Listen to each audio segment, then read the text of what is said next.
Ici, j'ai donné seulement les résumés qui est dans le verset 19, si je ne me trompe pas. Car c'est du cœur que viennent les mauvaises pensées, le meurtre, les adultères, les impudicités, les vols, les faux témoignages et les calomnies. Ici, la Bible nous relate l'histoire que Jésus-Christ était face aux pharisiens.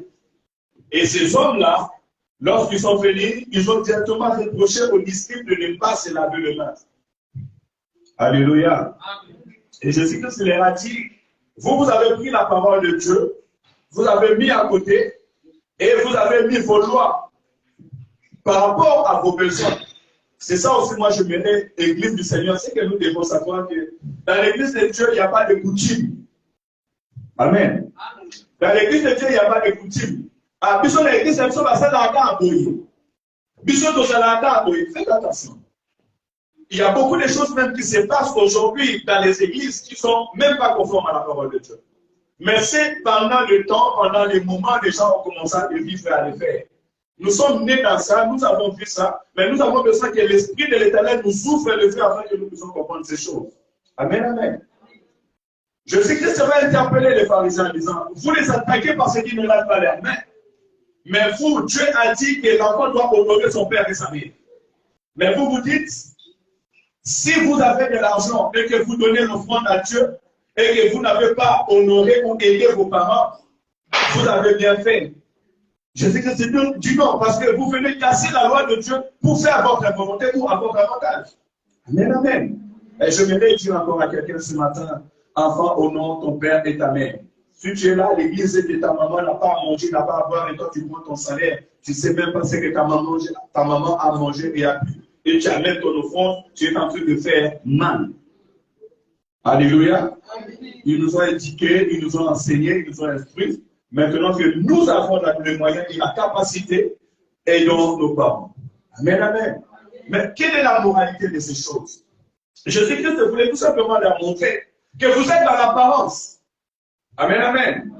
Vous êtes dans l'apparence. Vous regardez ce qui frappe à l'œil, mais vous n'entrez pas dans les profondeurs de dans le cœur. Alléluia.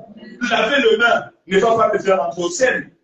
Porter des bons vêtements ne va pas me faire entrer au ciel. Avoir des cheveux beaux ne va pas me faire entrer au ciel. Alléluia. Ce qui va me faire entrer au ciel, c'est la disposition de nos cœurs. Alléluia. Voilà pourquoi on dit que les bonnes œuvres, ou bien comme on nous a montré tout à l'heure, la moralité, c'est le souci intérieur. Quand je fais quelque chose, je le fais avec quel souci intérieur? Est-ce que je le fais pour donner gloire à Dieu? Est-ce qu'il y a l'intérêt pour Dieu ou il y a mon intérêt qui est dedans? Amen, amen.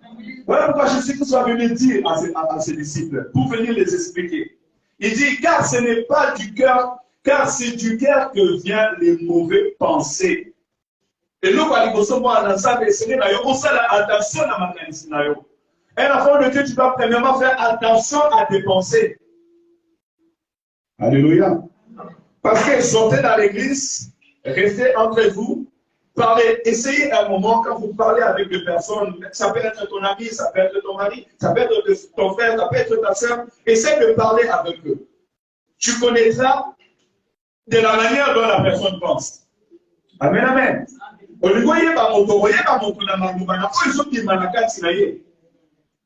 Alléluia. Et tu peux te poser la question, qu'est-ce qui sort de toi? Quelle est ta pensée? Amen, amen. Qu'est-ce qui sort de toi? Quelle est la motivation de ta vie? Quelle est la motivation de tes œuvres?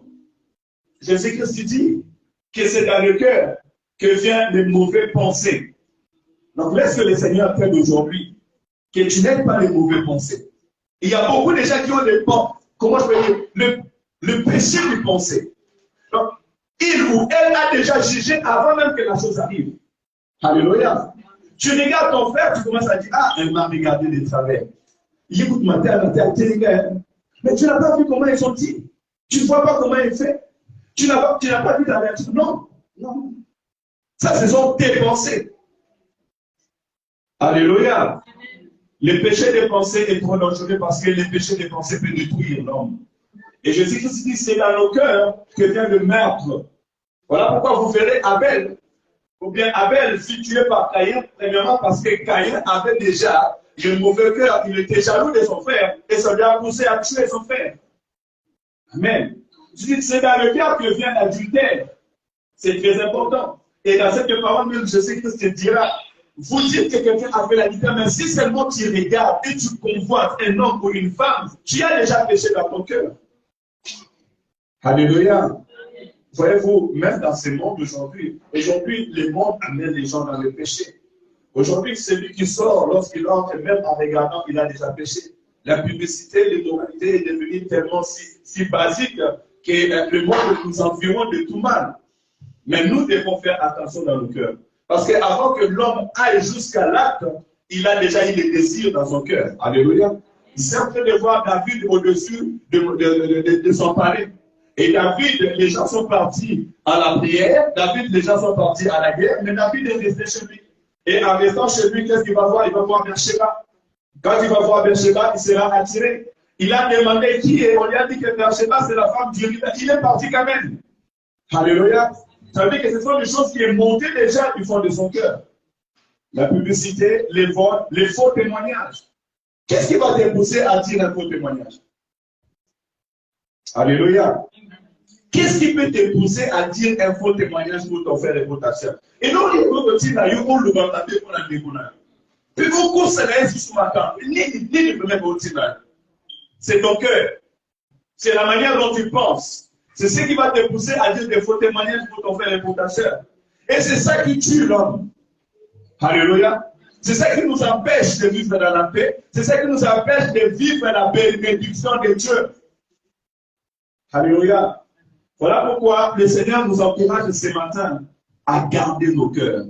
On fait ça les bonnes œuvres, mais faisons les bonnes œuvres avec une bonne conscience, avec une moralité digne de son nom. Amen, amen. Que les soucis de ton cœur ne soient pas un souci malveillant, mais que ce soit une souci bonne. Je donne encore une verset biblique, si on peut avancer. Proverbe chapitre 4, verset 23. La Bible me dit, qui est en train de noter? Notez s'il vous plaît, papa. Tu as fait l'église, parce que ça, c'est son enseignement. Ici, c'est l'école. À l'église, c'est l'école. Garde ton cœur plus que toute autre chose, car de lui vient le souffle de la vie. Alléluia. Batela motema na yo na makambo nyonso po ete na kati na monde ezoya lisipa na bomoi. C'est de ton cœur que tu vas réussir. Et c'est de ton cœur aussi que tu peux détruire ta vie. Alléluia. Je vais garder mon cœur face à tout mauvais pensée personnellement. D'ailleurs, la Bible dit, marchez selon l'esprit et vous n'accomplirez pas les désirs de la chair, car la chair a les désirs contraires à l'esprit et l'esprit a les désirs contraires à la chair. Et les deux sont opposés. Mutu azokunda eza munina avant pepe na yote. Mutu azokunda eza yobo moto na ona modi konsa eza agati na yo. Aujourd'hui, je voudrais que nous commençons d'abord à faire un travail interne. Alléluia. Faites un travail interne. Est-ce que tu te dis toi-même dans ton cœur, est-ce que la décision que je prends est juste? Est-ce que ma pensée, ce que tu me donnes, les informations que tu me donnes, les réactions, ce que tu me pousses à faire, est-ce que c'est juste? Alléluia. Parce qu'il y a un combat en toi-même.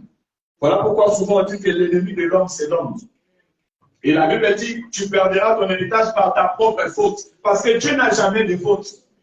Alléluia. Dieu n'est pas parfait dans ce qu'il fait. Dieu ne fait pas d'erreur, mais c'est l'homme qui fait l'erreur. Et comment l'homme fait l'erreur? L'homme fait l'erreur par sa conscience, par son intérieur. Voilà pourquoi on a tombé le long à mon intérieur. Parce que Dieu parle à mon intérieur afin que je ne perds pas mon héritage par ma propre faute. Que je ne perds pas ma bénédiction par ma propre faute. Même toi qui es guéri, toi qui es restauré, Jésus-Christ a dit, te voici, tu es guéri, ne pêche plus enfant qui ne t'arrive pas quelque chose de pire. Pourquoi? Parce que la Bible dit, lorsque les démons partent, lorsque la maladie part, lorsque les esprits méchants partent, ils vont vagabonder. Nous, on les cherche dans les lieux arides. Dans les lieux arides, ils n'ont pas de domaine. Alors la Bible dit qu'ils vont se dire entre eux, et quand il revient, il te voit dans les chansons du monde. Il te voit dans les Nganda. Quand il te réveille, il te voit que tu ne pries plus. Commence à prier, ma soeur. Commence à prier parce que le premier tactique de diable, c'est de t'enlever dans la présence de Dieu. Il t'enlève dans la présence de Dieu, là, il t'attaque. Faisons très attention. Donc, Prends soin de ton cœur, cherche la face de l'Éternel, car c'est dans ton cœur que viennent les sources de tout mot.